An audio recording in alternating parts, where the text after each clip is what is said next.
Well, hello guys, and welcome back to another Star vs. the Forces of Evil review.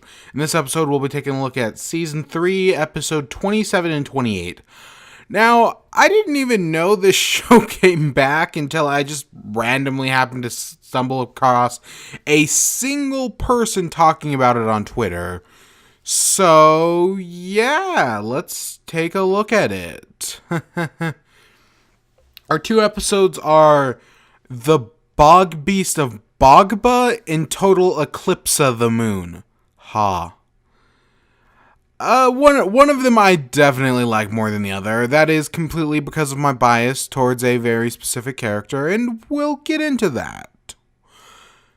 But let's start off with the Bogbeast of Boggabah, or whatever the hell. Don't at me. So it starts off Star's annoying her mom because she wants to talk about Meteora and Eclipsa and all sorts of other things, and Star and Moon calls her a liar, and Star calls her a liar, and they get mad at each other, and then the king shows up and goes to take Star on a hunting trip. Now, I do want to say, the idea of a hunting trip sounds like a good idea. I, in theory, should really like this episode, because I've said this before, while Star looks like her mom, she always acts more like her dad, so I should totally be on board for this idea. And it's okay. I mean, I've seen far worse. But yeah, they're going on this hunting trip to hunt the Bogbeast, and there's this other guy, and he's like, oh, beware the Bogbeast song, because that's when you know it's near. And to find the Bogbeast, they have to get ready by going through all of these rituals. We see one, like, they start off, they have to sweat out all of their sweat because it cleanses them, and I don't know, it's supposed to do something. They disguise themselves, they braid their hair, they paint ritualistic symbols. And Star's trying to rush through it all because she doesn't want to do any of this because she wants to get back to the queen. And that's, I think, my problem with the episode. Is if Star was actually into it, maybe I'd have more fun. Because I get the metaphor at the end, which we'll get to. But I like the idea of Star and the king going on a hunting trip. That sounds like a really fun episode, a really good idea. And, well, the moral they're teaching is important. The other idea I had was, what if it was the king took both Star and Moon and they were fighting the entire time, but as we'll see, the other episode takes place while this episode is going on, which I actually predicted earlier. The way they set up this episode, it felt like an obvious thing. The moral's important, I just don't really, it's nothing amazing. So Star screws up the ritual stuff, and they have to do it all over again. Because she's still rushing through it, and then the king's like, oh, you're ready. Oh no, I lied to you like my father did before me. And that's funny. That's a good line. And they go to sleep, and Star later that night hears the Boggabah, whatever, the Bogbeast song. And she goes and chases out after it. And I like her hunter design. The bow wand, the whole hunter outfit. I think that's really cool. That's a really neat design. But she gets stuck in the bog, and eventually she gets mud thrown at her, and the king congratulates her for becoming the Bogbeast. Because the Bogbeast is this big metaphor for, because he says he was the Bogbeast at one point, and that most everyone here was the Bogbeast at one point, because it's naive, right? It's to teach you a lesson that, being fast is one thing. If you rush into things, that's not a good thing. It's all a metaphor for what's going on. And yeah, it's a fine episode, honestly. I like that moral. That moral is a good moral to teach. And as I've said before, even though people give you shit for this, you know who I'm thinking of with this, morals are important to teach in stories. They're the reasons we tell stories in the first place. And this is a fine moral. And hopefully Star learns from it. I kind of doubt that, but we'll see. Honestly, it just goes against Star and Star's character. But yeah, the episode ends with them having a Bogbeast party. And then we get into the next episode. Total Eclipsa of the Moon. Ha ha, funny pun. And Moon is curious about what Star said about Meteora being Eclipsa's daughter, so she goes to Meteora with the family book. Eclipsa's made a guitar out of rats. She is hilarious. She is still one of my favorite characters in this show, if only rivaled by Moon. Honestly, they're just so good, and the episode between them is great. I'm completely biased towards this because I love both these characters, but it's how it goes.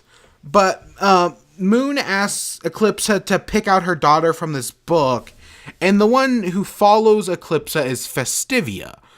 But as Eclipsa explains, her daughter had a tail, right? She had the spade?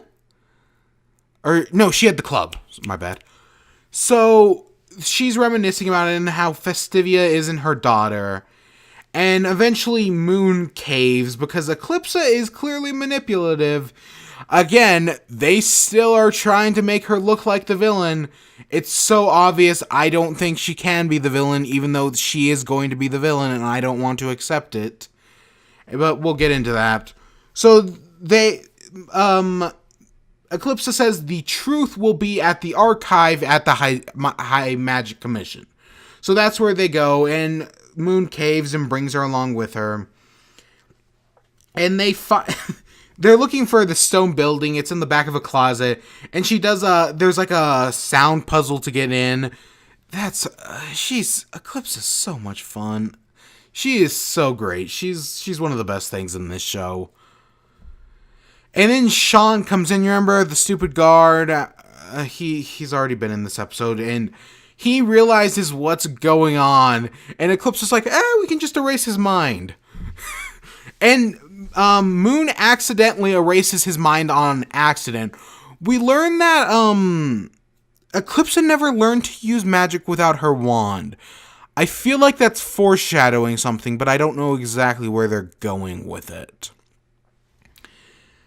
It also brings me back to my thing, though, about erasing his memory. How I don't think Eclipsa is evil, but she only knows how to get things done in an evil way. And because that's what this scene felt like. It's like, oh, this is an evil thing. But she only knows how to get it done with an evil way. Eventually, they go through the catacombs. She has her song to remember the way, which I'm assuming since Eclipsa, these have been sealed up because Moon had no idea these were here. It is an interesting place, but they eventually are sneaking into the archive that represents the butterfly the royal family, you know what I mean? And we see they slip through the rat crack, and Moon gets stuck, and she gets hypnotized by a spider who steals her crown for some reason. I feel like there's something greater going on there, but I don't entirely know. But Eclipsa takes forever to get back and pull Moon out of the hole she's stuck in. And then immediately after, she mentioned, either Moon or Eclipsa, I don't remember, don't at me, says that, hey, we could use the information here to prove whether you're innocent or guilty. And they're completely right, which makes me think that while Eclipsa was gone for so long, did she cover everything up? Because I could totally see that, but on the other hand, they could just be making a weird joke with the hypnotist spider. I feel like it's leading somewheres that goes nowheres. But yeah, they get into this room with all of these sheets that's recording everything that happens in the butterfly royal family, and they make a reference to the other episode, but eventually they find Eclipsa's scroll, and it's clearly been doctored. There is some big cover-up going on, and eventually Moon accidentally sets off the alarm. They run away from the High Magic Commission. They make an Indiana Jones reference, but they take a little twist on it, which it's not bad, I guess. And then Eclipsa and Moon head back to the castle where Moon consoles Eclipsa about her missing daughter and how she's been written out of history, which this is the plot I see them going for now. I realized this. So Festivia came from nowheres, and my guess is, that thing in royal succession in the British royal family, where if there is no living heir, they will literally go as far back as possible to find somebody who can be the heir to the throne. That's what I'm assuming Festivia is, or something like that. Or, of course, she could just be a fake that the royal family inserted, that the High Magic Council Commission, whatever, inserted to be the next heir. And Meteora is going to come in and claim the throne for her own because she is technically the rightful heir, being Eclipsa's daughter. I can totally see it go that way. Will it? I don't know. But that's how I see the future, because I still don't want Eclipsa to be evil. I know they're setting it up that way, and I know she's going to be, but I don't want it. I think Meteora makes a fine villain. Again, we're kind of again, this is still a kids show. There's still such thing as no villain is beyond redemption. So we'll see what the show does. But yeah, overall, the first Bogbeast of Boggabah was okay. It was a fine episode. I felt like I should have liked it more than I actually did. And the Eclipsa and Moon episode is right up my alley. Great character moments, really funny. It's just, I love these characters, and seeing them interact is so great. And I will say from here on out, with the future star reviews, the episodes seem to be coming out on Saturdays, so I probably won't get around to them until Monday, like this review, so just keep that in mind. Probably, anyways. But I hope you all enjoyed. Stay tuned for more. Until next time, peace.